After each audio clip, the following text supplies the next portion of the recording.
अरे इतने बारिश में मैं कैसे अपने बेटे को ये हलवा देने जाऊं? मैं कैसे पहुंचाऊं? अरे ये कालू मेरे पास आ रहा है।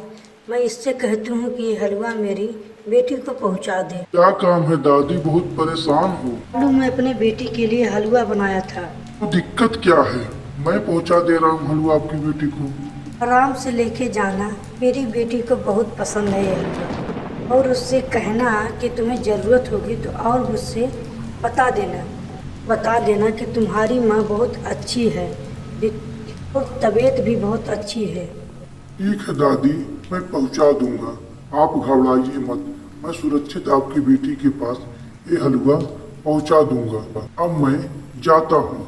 कालू हलवा लेकर वहाँ से निकल जाता है और कुछ दूर पहुँचता है तो उस हलवों को वो एक सुनसान जगह पे बैठकर खाने लगता है। मैं पागल हूँ? इस हलवे को मैं छोड़कर उसकी बेटी को देने जाऊंगा? मैं खा लेता हूँ, जो होगा देखा जाएगा। कालू पूरे हलवा को खा लेता है और उसकी बेटी को नहीं पहुँचाता। रानू की माँ कालू को कोई भी चीज़ बना के देती, कालू उसे सुनसान रास्ते पर बैठकर उसे खा लेता। अब कालू का रोज का काम यही था। वह उसकी माँ की दी हुई सामान को उसकी बेटी रानू के यहाँ नहीं पहुँचाता और उसे खा लेता। एक दिन रानू उड़ते हुए कालू के यहाँ पहुँचती है और कहती है, कालू, आज हमारे घर कुछ प्रोग्राम है, तुम्हें मैं आइस देने के लिए आया हूँ। ठीक है, मैं शाम के वक्त तुम्हारे घर चला आऊंगा। देर मत करना, जल्दी मेरे घर पर आना, क्योंकि मेरी बूढ़ी माँ रहेगी और कोई नहीं रहेगा। अब सुबह उसकी माँ रानू के घर पहुँच जाती है और पहुँचने के बाद रानू से कहती है, रानू बेटी, हलवा कैसा लगा? बहुत अच्छा था, तुम्हारे लिए बहुत मेहनत करके बनाई थी मैंने सोचा कि तुम्हारी पसंद है, इसलिए मैं बनाया था हलवा।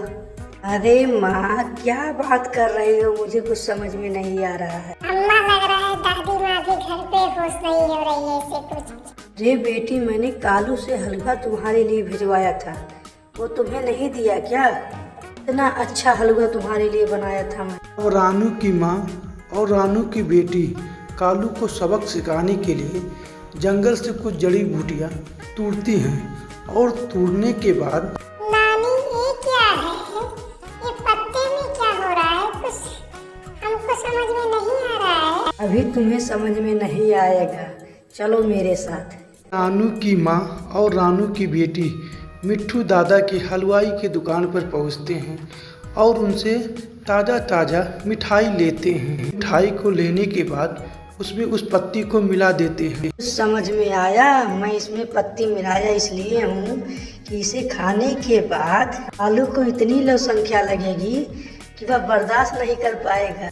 नानी, तो रानू की बेटी उस मिठाई को ले जाकर कालू के पास ले जाती है और कहती है, कालू कालू, ये मेरी माँ ने दिया है, मेरी नानी को ले जाकर इसे दे दो, मेरी नानी को बहुत पसंद है। कालू सोचता है कि फिर जाल में फंस गई। ठीक है, मैं तुम्हारे नानी के घर की ओर ही जा रहा था।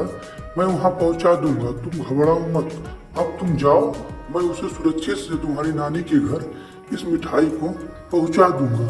दोनों को आपस में बात करते हुए रानू की माँ सब सुन रही थी। वो कालू उस मिठाई को ले जाता है।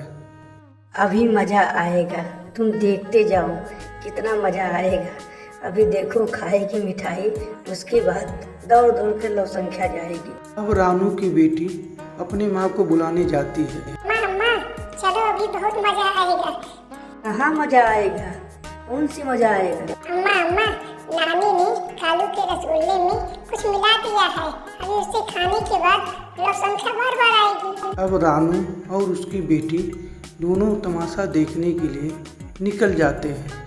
हर कालू एक सुनसान जंगल में रुकता है और मिठाई को खाना शुरू कर देता है। मैं मूर्ख हूँ का? इतनी अच्छी मिठाई मैं दूसरे को दूंगा? पहले अपना पेट पूजा, फिर देखा जाएगा। अब कालू उस मिठाई को खाना शुरू कर देता है। सारी मिठाई खाने के बाद कालू उठकर बैठता है और जोर जोर से चिल्लाने लगता है। अरे ये क्या, मेरे पेट फूल रहा है, मेरा पेट फूल रहा है, मुझे बचाओ, मेरा पेट फूल रहा है। मुझे कुछ समझ में नहीं आ रहा है कि मैं क्या करूं। मेरे पेट को देखो फूल रहा है। अरे तुम लोग इस मिठाई में कुछ मिलाए थे क्या? मेरा पेट फूलते जा रहा है। तुम मुझे चूतिया समझते हो? मेरी बेटी को खाया गया हलवा नहीं दिए थे क्या? तुम सोचे इसे भी खाकर पचे लूँगा? अब पता चलेगा।